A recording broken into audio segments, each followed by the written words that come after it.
ఈ వీడియోలో మనం ఫంక్షన్స్ గురించి డిస్కస్ చేద్దాం. ఫంక్షన్స్ పార్ట్ 1లో ఆల్రెడీ మనం డిస్కస్ చేసాం.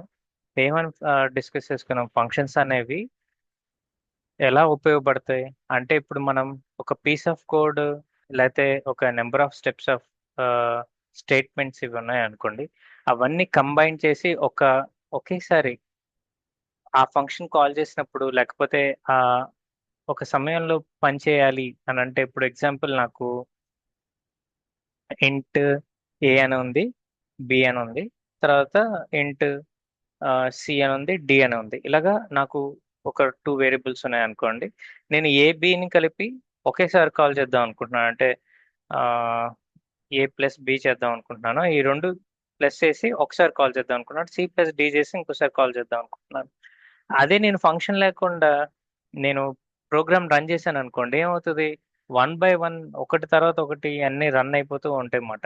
అన్నీ రన్ అయిపోయి వచ్చేస్తాయి. కానీ నాకు స్పెసిఫిక్‌గా యూజర్ ఏ ప్లస్ బినే కాల్ చేయాలి అనుకుంటే గనక మనకి ఇలాగా నార్మల్ జనరల్‌గా సి ఫంక్షన్ రాసినట్టు కంటిన్యూయస్‌గా స్టేట్మెంట్స్ రాసేసామనుకోండి.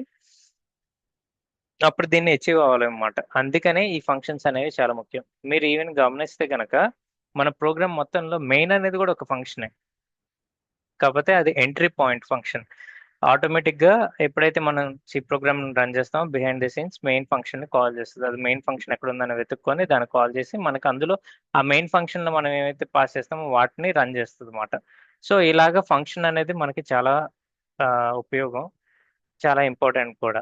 నేను మీకు కొన్ని ఎగ్జాంపుల్స్‌తో ఎక్స్‌ప్లెయిన్ చేస్తాను. Simple examples. మళ్ళీ తర్వాత వాటిలో టైప్స్ ఏమున్నాయి? ఆహ్, బాడీ స్ట్రక్చర్ ఎలా ఉంటది? ఫంక్షన్ బాడీ స్ట్రక్చర్ ఇయన్నీ అనాటమీ ఇయన్నీ మనం డిస్కస్ చేద్దాం. ఫంక్షన్ ఇప్పుడు మనం ఒక వేరియబుల్‌ని డిఫైన్ చేయాలంటే జస్ట్ దాని డేటా టైప్ రాసి, ఆ వేరియబుల్ నేమ్ ఆహ్, ఏదో ఒకటి రాసి, దాంట్లో ఇంట్ అయితే ఇంట్ లేకపోతే క్యారెక్టర్ ఇలాగా డేటా టైప్‌ని బట్టి ఫ్లోట్ అయితే ఫ్లోట్, డబుల్ అయితే డబుల్ అని చెప్పి వాటి వాల్యూస్‌ని అందులో స్టోర్ చేసుకుంటాం. ఇది వేరియబుల్‌ని డిఫైన్ చేసే పద్ధతి. అలాగే మనకి ఫంక్షన్‌ని డిఫైన్ చేసే పద్ధతి కూడా ఉంది. అది కూడా సేమ్. మనకి మీరు ఏం రిటర్న్ చేయాలి అనుకుంటున్నారు అన్న దాన్ని బట్టి మన డేటా టైప్ ఉంటది. ఒకవేళ మనం ఏమి రిటర్న్ చేయాలి అనుకోవట్లేదు. కేవలం మన ఫంక్షన్‌ని రన్ చేసి కన్సోల్‌లోనే మన అవుట్‌పుట్‌ని చూపించాలి అని అనుకుంటే గనక వాయిడ్ తీసుకుంటాం మాట. ఈ డేటా టైప్ అనేది ఎలా ఉపయోగపడతాయంటే ఆ ఫంక్షన్ కాల్ చేసిన తర్వాత ఇప్పుడు డేటా టైప్ ఇచ్చామనుకోండి ఖచ్చితంగా దాన్ని రిటర్న్ చేయాలి. ఇప్పుడు మీకు ఎగ్జాంపుల్ చెప్పాలంటే ఇంట్ అని చెప్పి యాడింగ్ అని చెప్పి యాడ్ వేరియబుల్స్ అని చెప్పి నేను ఒక ఫంక్షన్‌ని డిఫైన్ చేశాననుకోండి. ఆ ఫంక్షన్ ఇప్పుడు మామూలుగా వేరియబుల్ డిఫైన్ చేయడానికి ఈక్వల్ టు ఇస్తాం. ఫంక్షన్‌కైతే గనక ఇలాగ కర్లీ బ్రాకెట్స్‌లో ఇచ్చి తర్వాత మనం పారెంథసిస్ ఇచ్చి తర్వాత కర్లీ బ్రాకెట్స్ ఇస్తామన్నమాట. ఈ కర్లీ బ్రాకెట్స్‌లో మనం ఏం ఫంక్షన్ అయితే రాయాలనుకుంటున్నామో అవి రాస్తాము. ఆ ఫంక్షన్‌లోకి ఏం పాస్ చేయాలనుకుంటున్నామో వాటిని ఆహ్, మనం రాసేటప్పుడు ఏమనుకుంటామంటే పారామీటర్స్ అంటాము. పాస్ చేసేటప్పుడు వాటిని ఆర్గ్యుమెంట్స్ అంటాం. వీటిని మనం ఆల్రెడీ డిస్కస్ చేసాము. ఇప్పుడు నేను ఈ ఫంక్షన్‌లో ఇప్పుడు యాడింగ్ వేరియబుల్స్ ఒక 2 వేరియబుల్స్ నేను యాడ్ చేయాలనుకుంటున్నాను. అవి కూడా ఖచ్చితంగా ఏమై ఉండాలి? ఏనే అయి ఉండాలి. ఇప్పుడు నేను ఇక్కడ నా డేటా టైప్ ఇంట్ ఇచ్చాను కదా! ఇక్కడ నేను ఫ్లోట్‌నే ఇస్తానంటే కుదరదనమాట. ఏదైతే ఉందో అదే ఇక్కడ ఇచ్చుకోవాలి. అండ్ దాని తర్వాత నేను ఇన్‌సైడ్ ఆ రెండిటిని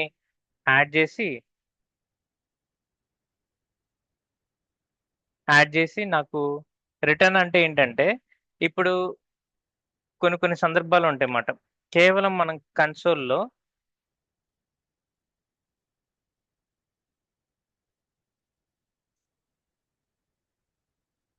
ఫార్మాటెడ్ ఇచ్చి నెక్స్ట్ లైన్ ఇచ్చి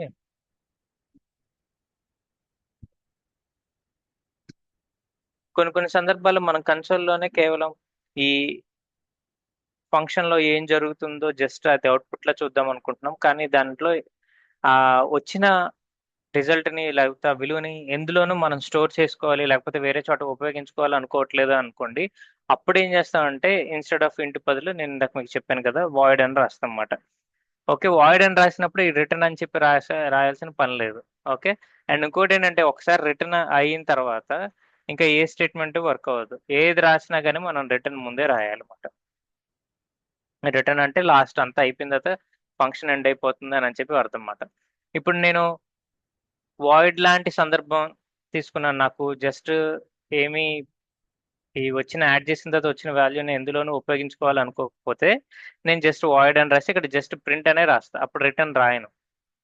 ఒకవేళ నాకు ప్రింట్ యాడ్ చేసి వచ్చిన వాల్యూని నేను వేరే వేరియబుల్‌లో స్టోర్ చేసుకోవాలి, లేకపోతే తర్వాత ఎప్పుడైనా ఉపయోగించుకోవాలనుకుంటున్నాను అనుకుంటే, అప్పుడు నేను ఈ డేటా టైప్‌ని ఇంట్ అని రాసుకొని ఇక్కడ రిటర్న్ అని చెప్పి రాసుకుంటా. రిటర్న్ అని రాసుకొని మనం ఎన్ని వేరియబుల్స్‌ని మనం యాడ్ చేయాలనుకుంటున్నామో అది ఇక్కడ రాస్తానన్నమాట. కాకపోతే యాడ్ అయిన వాల్యూస్ ఎలా ఉంటది, వచ్చినాయి అది ఎంత వాల్యూ వస్తదని చెప్పి మనకు జస్ట్ రన్ అయిందా లేదా కూడా కన్సోల్‌లో తెలియాలని చెప్పి నేను ఈ ప్రింట్ యాడ్ చేశాను. బట్ ఇది మ్యాండేట్ కాదు. సో, ఇలాగ ఫంక్షన్‌ని మనం ఒకసారి డిఫైన్ చేసిన తర్వాత, ఆ ఫంక్షన్‌ని కాల్ చేయడానికి మళ్ళీ అగైన్ మనం మెయిన్ ఫంక్షన్ ఎంట్రీ పాయింట్ ఏదైతే ఉందో అందులోను తీసుకొని, ఇప్పుడు ఎగ్జాంపుల్ ఇంట్ ఆహ్, a = 10 ఓకే. ఇంట్ b = 20 అని చెప్పి రాసి, ఇప్పుడు నేను యాడ్ వేరియబుల్స్ అని చెప్పి ఆ ఫంక్షన్ మనం రాసుకున్న ఫంక్షన్ కాల్ చేసి అందులో ఏ బి అని రాశాననుకోండి, అది యాడ్ అవుతది. కాకపోతే ఇక్కడ మనకి డేటా టైప్ ఏమిచ్చాము? ఇంట్ ఇచ్చాము. అంటే దాని ఉద్దేశ్యం ఏంటి? మనం ఈ యాడ్ చేసుకున్న వాల్యూస్‌ని మనం వేరే చోట ఉపయోగించుకోవాలనుకుంటున్నాం. స్టోర్ చేసుకోవాలనుకుంటున్నాం. సో, దానికోసం ఇది రిటర్న్ అని చెప్పి ఇక్కడ రాసుకున్నాం గదా! ఇప్పుడు రిటర్న్ అని రాసుకుంటున్నాం. మరి రిటర్న్ అని చెప్పి వచ్చిన దాన్ని ఏదో దాంట్లో స్టోర్ చేయాలి కదా! జనరల్‌గా ఎందులో స్టోర్ చేస్తామంటే వేరియబుల్‌లో స్టోర్ చేస్తాం. అందుకనే ఇక్కడ నేను ఇంట్ సి వేరియబుల్ అని చెప్పి లేతే అవుట్‌పుట్ అని చెప్పి దానికి నేమ్ ఇచ్చి అది ఈ యాడ్ వేరియబుల్స్‌ని యాడ్ చేసిన తర్వాత వచ్చిన రిజల్ట్‌ని ఈ అవుట్‌పుట్‌లో నేను స్టోర్ చేసుకోవాలనుకుంటున్నాను కాబట్టి ఇలా రాసుకున్నాననమాట. సో, అది దాని ముఖ్య ఉద్దేశ్యం. రిటర్న్ యొక్క ముఖ్య ఉద్దేశ్యం. ఓకే. నౌ ఒక్కసారి ఇది రన్ చేసి చూద్దాము. ఫంక్షన్ వర్క్ అవుతుందా యాస్ ఎక్స్‌పెక్టెడ్ లేదా అని చెప్పి. యాక్చువల్‌గా కింద నేను కొన్ని రాసాను. మీకు ఎక్స్‌ప్లెయిన్ చేద్దామని చెప్పి అది కామెంట్ చేశాను. అండ్ ఇది ప్రింట్‌ఎఫ్ ఫంక్షన్. యెస్. చూడండి యాడెడ్ వాల్యూస్ 30 అని చెప్పి వచ్చినాయి. అండ్ ఇంకొకటేంటంటే ఇది కూడా చూద్దాం అనుకుంటున్నాం అనుకోండి. Print F output value output value అని చెప్పి మనం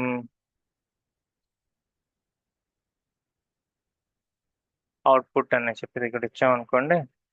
అప్పుడు మనకి ఇందులోనూ ఈ ప్రింట్ఎఫ్ అనేది ఇందాక యాడెడ్ వాల్యూస్ అని చెప్పి ఏదైతే ఉందో ఇక్కడ అది ఇక్కడిది. ఈ ఫంక్షన్ రన్ అయిన తర్వాత మనకు చూపించింది. అదే ఈ అవుట్‌పుట్ వాల్యూస్ వచ్చేసరికి ఆ ఫంక్షన్ కాల్ మెయిన్ ఫంక్షన్‌లో కాల్ చేసిన తర్వాత వచ్చిన అవుట్‌పుట్‌లో మనం ఈ యాడెడ్ వేరియబుల్స్ నంబర్స్‌ని స్టోర్ చేసుకున్నాం కదా! ఈ అవుట్‌పుట్‌లో ఏముందని చూడటానికి మళ్ళీ ఈ స్టేట్మెంట్ రాసానన్నమాట ప్రింట్ఎఫ్ దీన్ని. సో, రెండిట్లోనూ 30 ఉంది. ఓకేనా? ఇలాగ ఫంక్షన్స్ అనేది మనం డిఫైన్ చేసుకుంటాం మాట. అండ్ దీన్ని బాడీ అనాటమీ ఇది ఇలా ఉంటదన్నమాట.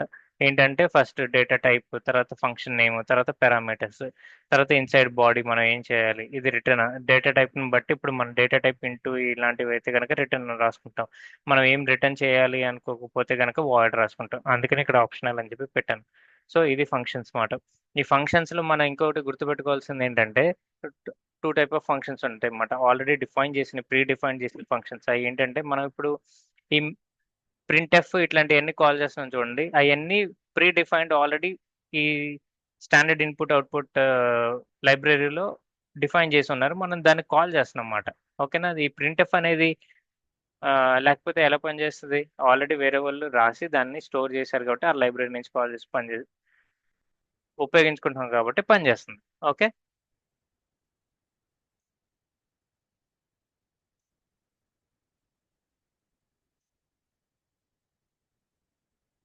నౌ ఆహ్, ఇప్పుడేంటంటే ఒక్కసారి ఈ ఫంక్షన్ రన్ చేసాం కదా! ఈ వేరియబుల్స్ అంటే ఏంటో కూడా తెలుసుకున్నాం గదా!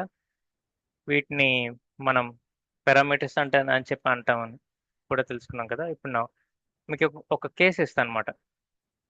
ఇదిగోండి ఇంకోటేంటంటే మనం ఏదైతే ఇప్పుడు గురించి మాట్లాడుకున్నామో అది ఇక్కడ రాశాను. Type of function, library functions ఉంటాయి. ఈ స్కాన్ఎఫ్, ప్రింట్ఎఫ్ ఇట్లాంటివన్నీ. అండ్ యూజర్ డిఫైన్ ఫంక్షన్స్ అంటే ఇది మనం క్రియేట్ చేసిన ఏదైతే మనం క్రియేట్ చేస్తారో ఒక యూజర్ క్రియేట్ చేస్తాడో అది యూజర్ డిఫైన్ ఫంక్షన్. ఓకేనా? అండ్ ఇప్పుడు మనకి ఇక్కడ వాల్యూస్ ఉన్నాయి కదా. సారీ, వాల్యూస్ అంటే నా ఉద్దేశం ఇలా వేరియబుల్ ఉంది కదా. ఈ వేరియబుల్ ఎక్కడ డిఫైన్ చేస్తామని చెప్పి దాన్ని బట్టి మన స్కోప్ మారుతుందని చెప్పి స్కోప్ గురించి కూడా పార్ట్ 1 లో డిస్కస్ చేస్తాం మాట. ఇది గ్లోబల్లో ఉంది మాట, ఇదేమో మెయిన్ ఫంక్షన్. ఇన్నర్ స్కోప్ మాట, లాక్. ఇది అన్ని చోట్ల ఉపయోగపడుతుంది. ఇది కేవలం ఈ ఈ ఇంటి ఏ బి అని ఉన్నాయనుకోండి, ఇక్కడ కేవలం ఈ ఫంక్షన్ రన్ అయ్యేంత వరకు మాత్రమే ఉపయోగపడుతుంది అన్నమాట. వేరే ఈ వేరియబుల్ నేమ్ అనేది గ్లోబల్ మొత్తం అన్నిటికీ ఉపయోగపడుతుంది. ఈవెన్ అవుట్పుట్ కూడా ఇన్సైడ్ ఈ ఫంక్షన్ లోనే ఉపయోగపడుతుంది అన్నమాట. ఓకే, అది స్కోపింగ్ గురించి వాటి గురించి మాట్లాడడం. ఒకవేళ మీరు రివిజిట్ చేయాలని అంటే కనుక నా పార్ట్ 1 లో కంప్లీట్ వీడియో, డీటెయిల్డ్ వీడియో ఉంటుంది, అది చూడండి. నా ఇప్పుడు ఇంకొకటి ఏంటంటే మనకి పారామీటర్స్ ఉన్నాయి కదా. ఈ పారామీటర్స్ ని ఎలా అర్థం చేసుకోవచ్చు? ఇప్పుడు ఎగ్జాంపుల్ నాకు 2 కేసెస్ ఉన్నాయి. ఇప్పుడు నేను ఏదైనా 2 వేరియబుల్స్ నేను ఇవి యాడ్ వేరియబుల్లోకి పాస్ చేస్తాను. పాస్ చేసిన తర్వాత అది యాడ్ చేసి మనకి రిటర్న్ అవుట్పుట్ ఇచ్చేస్తే సరిపోతుంది. ఓకేనా?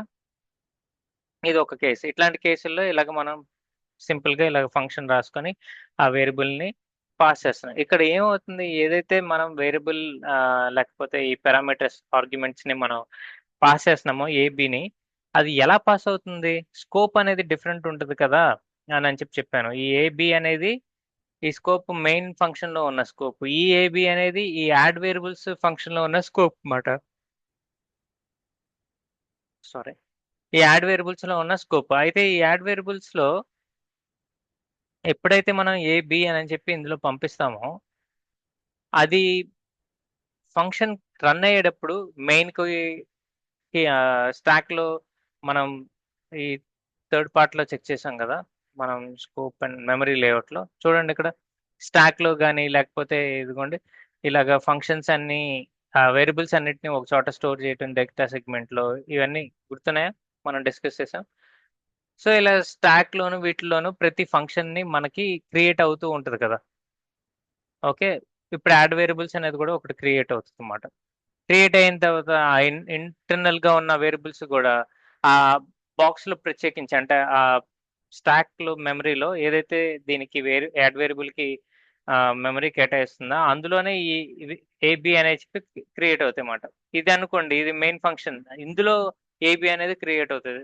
ఈ ఏబీ అనేవి ఈ ఫంక్షన్ అయితే ఎప్పుడైతే రన్ అవ్వటం అయిపోతుందో అప్పుడు ఆటోమేటిక్‌గా క్లోజ్ అయిపోతది.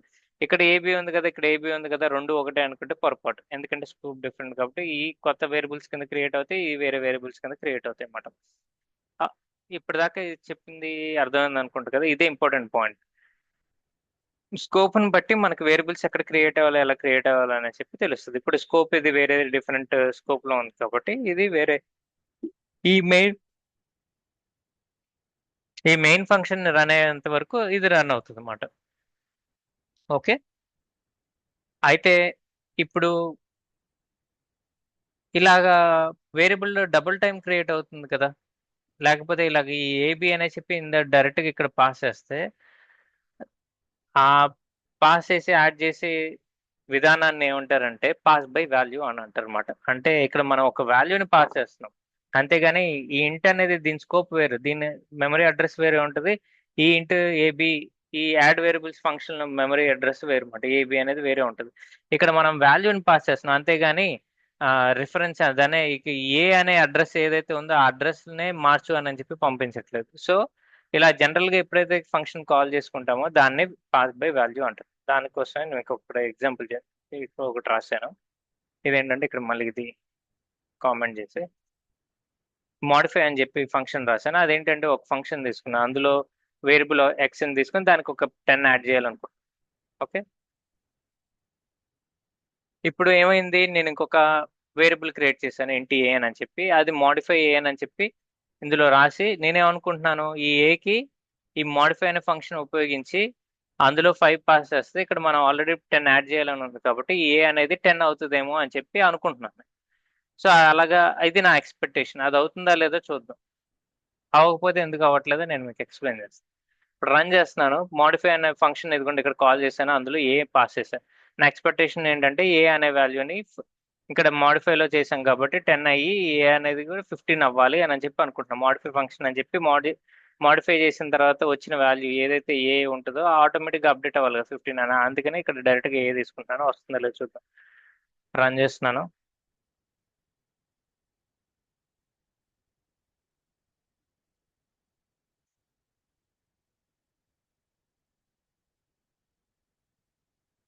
ఇక్కడ చూడండి ఇన్సైడ్ ఫంక్షన్ ఎంత వచ్చింది, 5కి ఇందులో పాస్ చేస్తే 5 + 10 15 వచ్చింది.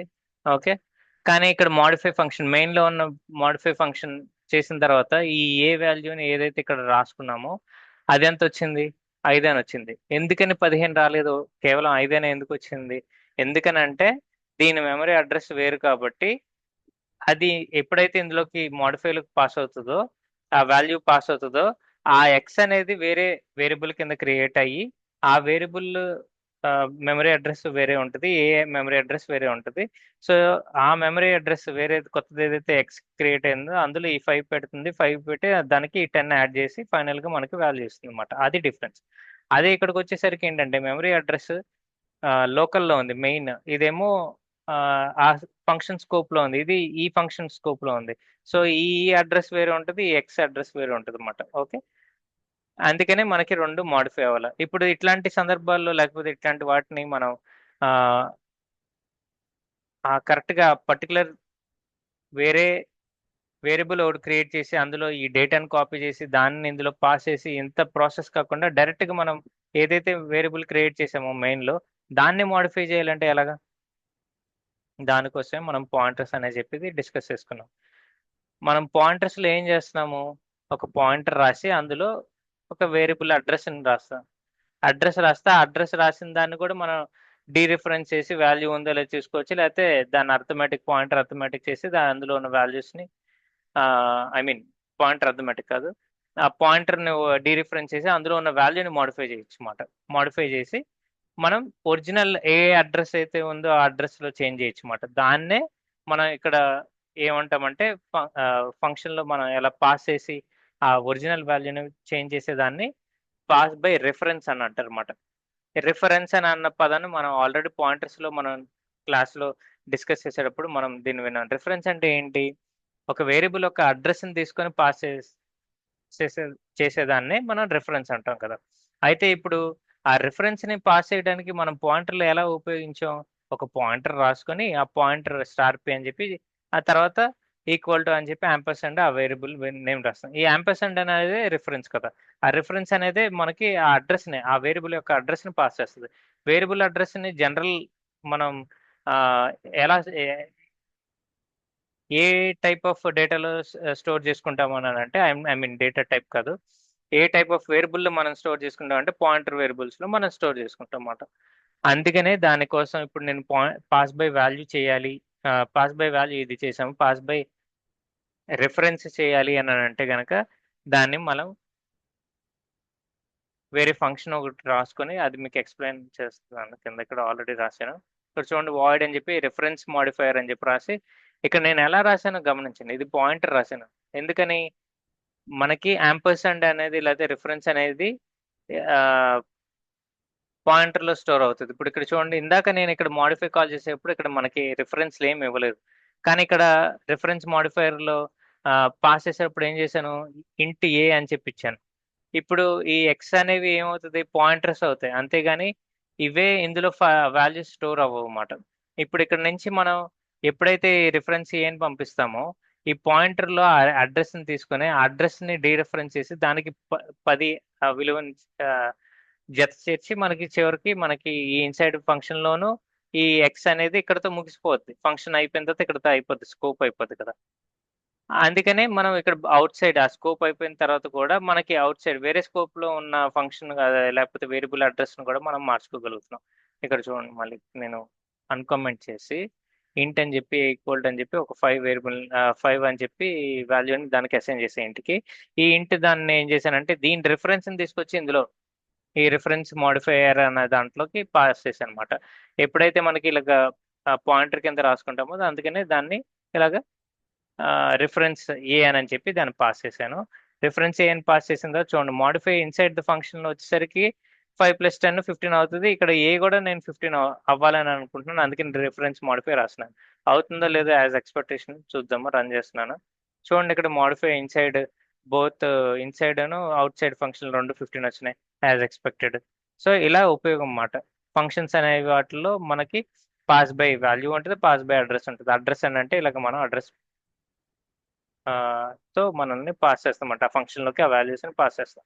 ఇవన్నీ ఇప్పుడు దాకా ఎందుకు చెప్పలేదని అంటే పాయింటర్స్ చెప్పిన తర్వాత అసలు మనం ఇలా ఎందుకు రాసుకున్నాము ఏంటి అని చెప్పి అర్థం అవుతుంది కదా అని చెప్పి పాయింటర్స్ అన్ని డిస్కస్ చేసిన తర్వాత నేను మీకు మళ్ళీ ఫంక్షన్స్ అనేది స్టార్ట్ చేశాను. ఓకే, ఈ వీడియోలో అయితే నెక్స్ట్ వీడియోలో ఇంకా వేరే టాపిక్తో కలుస్తుంది. Thank you.